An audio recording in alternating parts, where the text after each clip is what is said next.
અમારા બંધારણમાં 3 વર્ષના જ અધ્યક્ષ રહી શકે એવું બંધારણ હોવા છતાં હજુ 9 વર્ષ થયા છતાં બી પોતે અધ્યક્ષ છે એવું સાબિત કરવા માગે છે. અને એ સાબિત કરવા માટે એ જ્યાં ત્યાં પ્રેસ કોન્ફરન્સ કરીને સરકારને બી ઠસાવવા માગે છે કે હું હજુ કેબિનેટ, હું અત્યારે જે અધ્યક્ષ છું એના હિસાબે એમણે આ કેબિનેટ પદ અત્યારે લીધું છે. એ કોળી સમાજને લીધે લીધું છે અને એ હિસાબે પોતાનો સ્વાદ સાધેલો છે.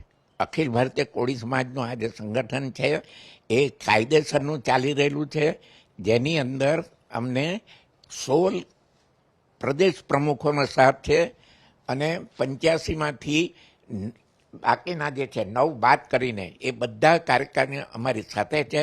એટલે અમારું જે સંગઠન ચાલે છે અખિલ ભારતીય કોળી સમાજનું એ બિલકુલ કાયદેસરનું છે.